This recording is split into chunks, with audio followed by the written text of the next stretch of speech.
এবার আমাদের পাট ফলন হবে না, কি জন্য না, যে সময় পাট বলবে এই টাইমই খরা, অতিরিক্ত খরার কারণে আমরা কয়েকবার পানি সেচ দিছি এবং বোরিংয়ের থেকেও পানি ওঠে না। তা কয়েকবার সেচ দেওয়ার পরেও আমাদের কোনো ফলন, পাটের কোনো ফলন এবার পাবো না। এখন আমার এই পাট এখান থেকে কাটে নিয়ে শুকান পর্যন্ত আমার খরচ হবে আটিতে হলে 25 টাকা, তাতে এক আটিতে পাট হবে আধা কেজি পাটের দাম মূল্য পাবো কত টাকা? মূল্য পাবো মাত্র 20 টাকা, তাতে আমার খরচা আরও ঘাটতি 5 টাকা থেকে যাবে। যেহেতু সর্বমোট হয়তো বিঘে বইতে কারোর হয়তো 7 মণ 8 মণ, উপরে হলো 9 মণ পাট হবে। আর এক একটা পাটে আর একা কাঠির উপরে 25 টাকা খরচা যাবে আমাদের টোটাল।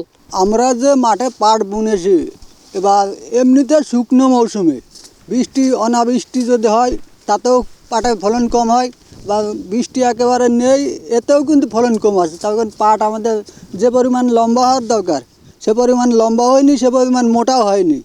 তা এই ফলন আশানুরূপ যে ফলন হওয়ার কথা সে ফলন কি করে হবে?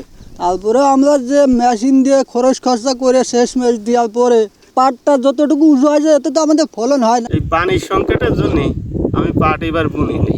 হ্যাঁ, আর যে পাটের যে খরচ, সে খরচ আমরা পাটের সে দাম পাইনি।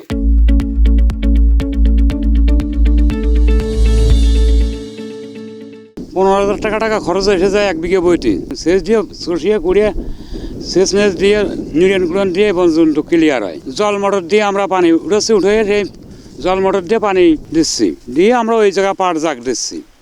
আমাদের তো যে খরচ আসছে তাতে তো সরকার আমাদের দেশে হলো 2 থেকে 2,500 টাকা মন। এতে তো আমাদের সরকার যদি ভর্তুকি না দেয় তাহলে তো আমরা বাঁচবো না। 1 মন পাটের দাম যদি 5,000 টাকা দেয় তাহলে আমরা পাটটা বেশি খাই আমাদের মাকসাল পাল বাঁচাতে পারবো। মাঠে পাটের অবস্থা এবার ভালো না, পাট শুকনো খরার মৌসুম পাট বেশি একটা লম্বা করতে হয় না, 2-3 করে সেচ দিছি তাও পাট হইল না। আমি এখান থেকে 10 কাঠা বইয়ের পাট কাটেছি। এখান থেকে আমার বাড়ি নিয়ে যেতে 5 টাকা খরচ হচ্ছে আটি প্রতি। আর থেকে আমি যে জায়গা দিছি ওই জায়গায় কোনো পানির ব্যবস্থা ছিল না, ওখানে গিয়ে আমার মেশিন দিয়ে পানির ব্যবস্থা করে ওখানে জাগ দিয়েছি। আমাদের কৃষক ভাইরা অনেক সময় ভুলটা করে থাকেন যে পাট পানিতে জাগ দিয়ে এর উপরে কলা গাছ দিয়ে ফেলেন, যার ফলে কলা গাছের যে আঠা, এই আঠা পাটের আঁশে লেগে যায় এবং আঁশের কোয়ালিটি নষ্ট হয়। সাথে সাথে অনেক সময় তারা অপরিষ্কার মাটি যেখানে বিভিন্ন জীবাণু থাকে এটা দিয়েও পাটের উপরে চাপা দেন, যার ফলে এইখান থেকে এই জীবাণু পাটের আঁশে লেগে পাটের কোয়ালিটি নষ্ট হয়। তো এই কাজগুলো করা যাবে না, চেষ্টা করতে হবে ইট অথবা অন্য ভারী কিছু দিয়ে। আর যদি মাটি দেওয়াও হয় সেটা যেন বস্তার ভিতরে করে আপনার তারপরে পাটের উপরে চাপা দেওয়া হয়, তাহলে পাটের আঁশের কোয়ালিটি ভালো থাকবে। এবং আমাদের কোনো কৃষক ভাইরা যদি পানির অভাব মনে করেন যে আমাদের পাট জাগ দেওয়ার সঠিক জায়গা পাওয়া যাচ্ছে না, সেক্ষেত্রে তারা 1 বিঘা জমির জন্য জমির পাশে 10 ফিট বাই 20 ফিট আপনার 3 থেকে 4 ফিট গর্ত করে সেখানে পলিথিন বিছিয়ে তার